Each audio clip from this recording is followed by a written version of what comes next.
remember, my dear friend, you're not alone.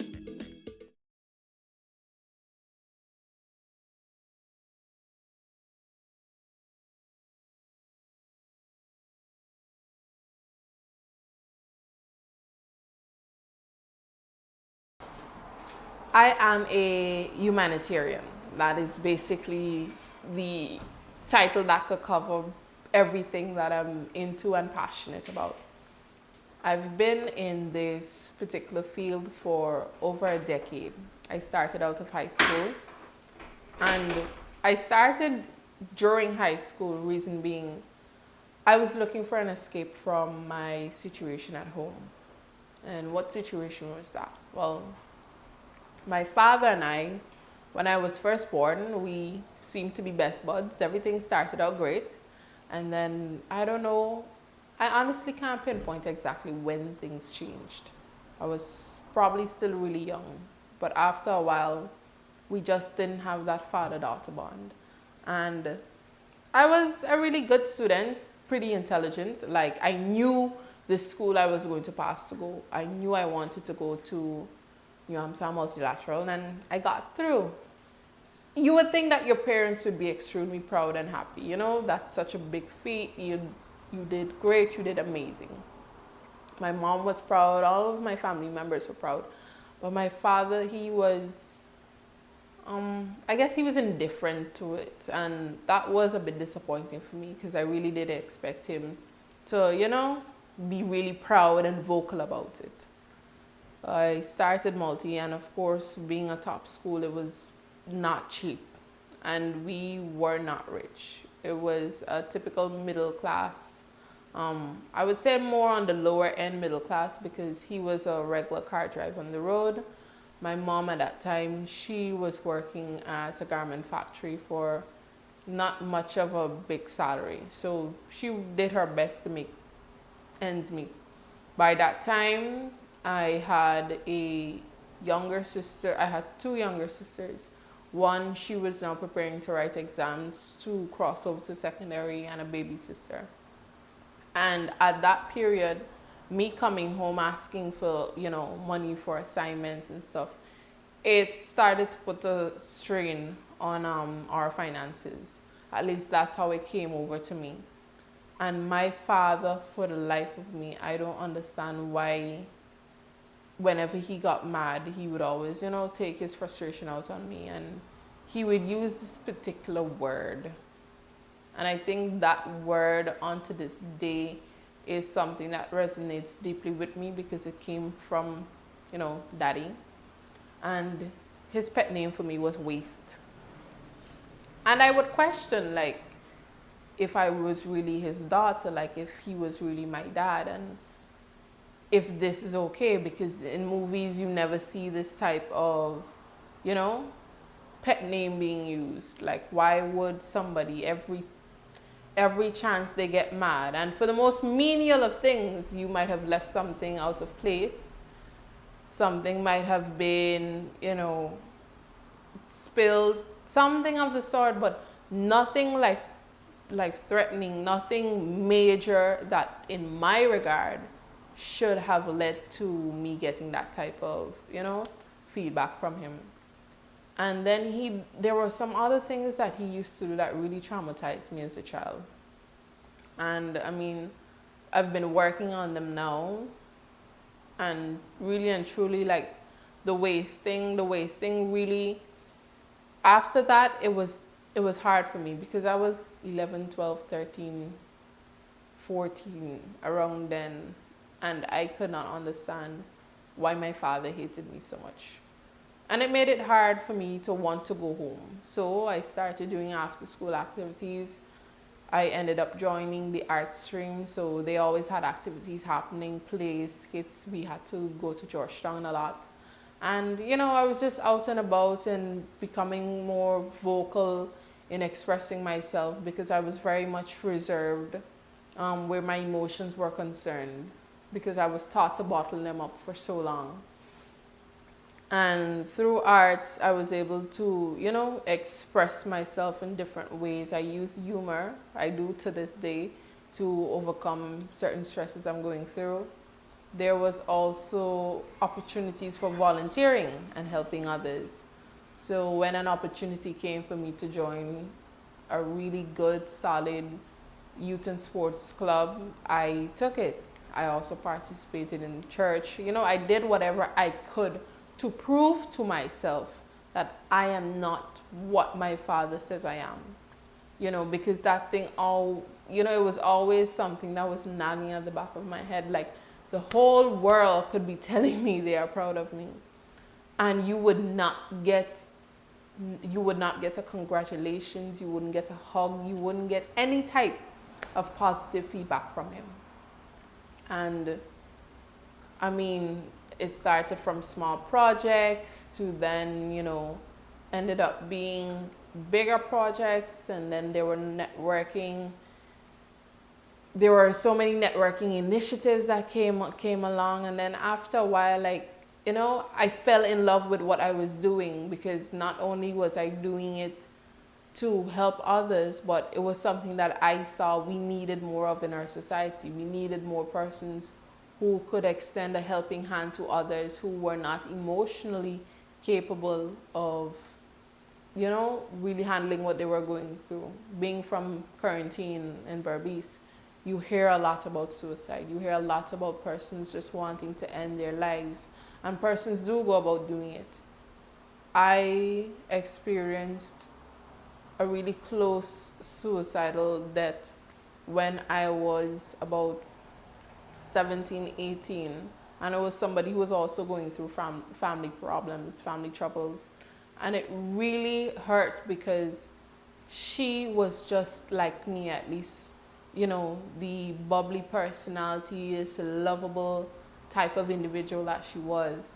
Everybody really, really, you know, resonated with her, and to hear that she took that route out of whatever she was going through, it really stayed with me for a very long time, and it still does. It's almost probably 6 years now since she's passed. What you need to know, or something that I've always tried to do more of as I get older, is to be as honest as I possibly can.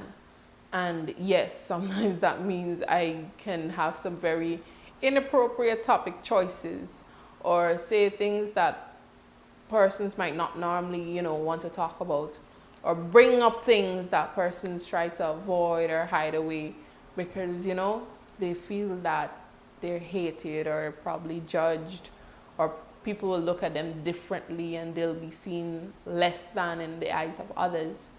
And I'm here to tell you, like, honestly, everybody is going through some battle. Everybody is going through some issue, some type of problem. And everybody is just trying their very best to pretend to have it all together.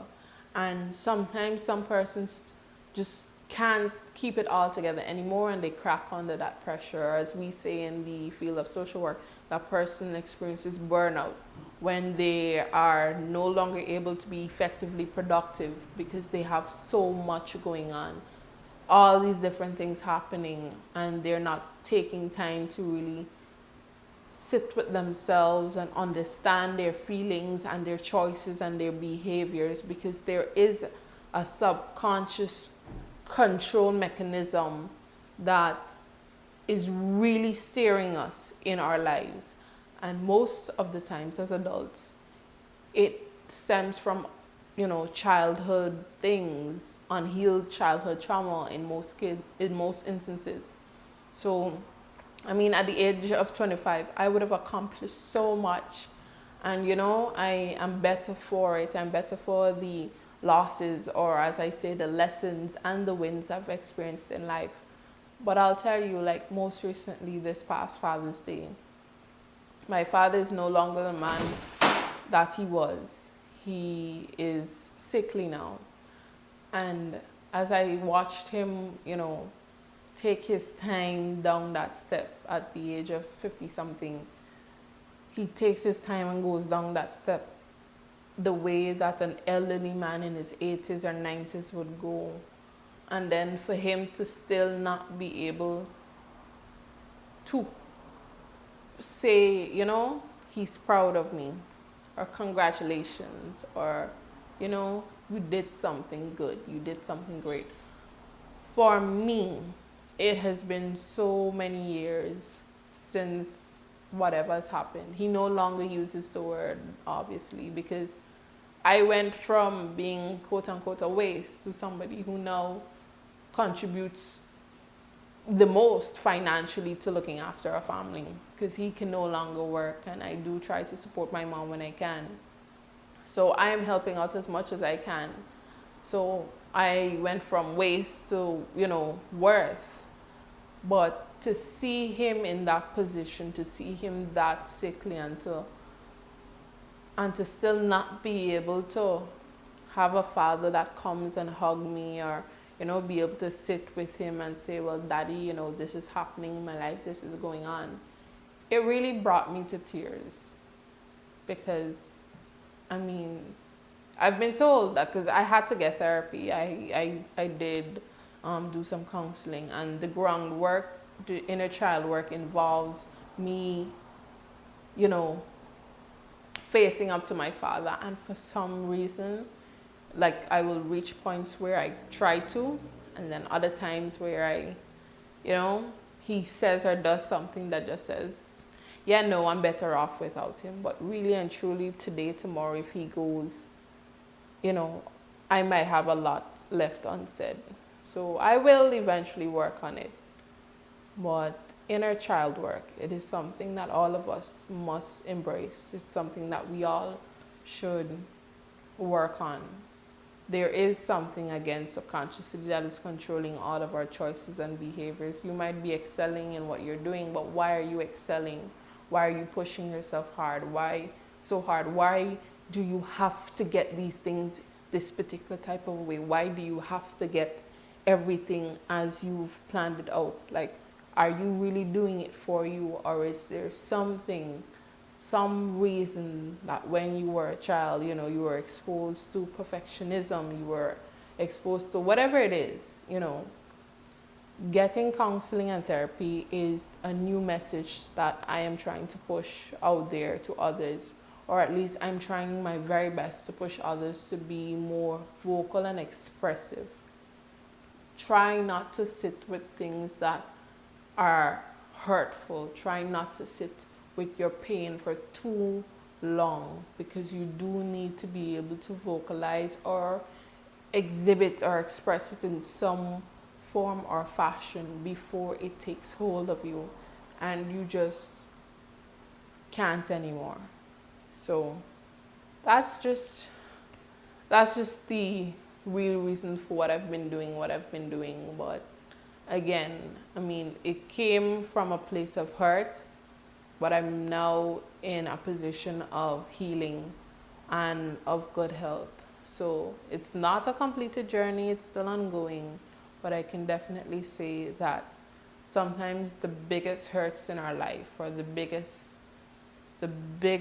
and most life-defining moments, are the ones that really you think are going to break you. But if you persevere, if you pray a lot, if you somehow keep the courage, moment by moment, day by day, somehow you're able to get past that and see that that traumatic incident was really a blessing in disguise, because nobody great had it easy. And that's just how my story has been going so far for me. So for persons who are looking for help or looking for somebody to talk to, they can try the Ministry of Human Services hotline. That is 914. There is always an experienced and professional operator on the other end of the line. So 914 is the hotline that you call if you're in trouble, if you're in pain, if you're going through some sort of situation at home and you feel like you're at your absolute, worst, or you're at the end. Aside from the hotline, you can also go into any of the child protection agencies across the country, child protection agencies. There are also probation offices, there are police stations, there are schools, there are trusted adults. There are adults that persons look up to in society who you might see, well, you know, you might be comfortable telling your story too, because sometimes not everybody is comfortable going to these big organizations and agencies and, you know, discussing what's happening, especially if the person they have a complaint against or their family is, you know, popular and well known. So there are agencies that you can reach out to. Social workers are in existence in many different areas. If you have an NGO wherever you live, you can always check them out. There is also the directory has some information. You can also check Google. I know everybody is quick to check Google now, so you can always find help if you look for it. You can always find help, and there are persons who can get on to relevant authorities. Even if you can, there are persons that can get on for you.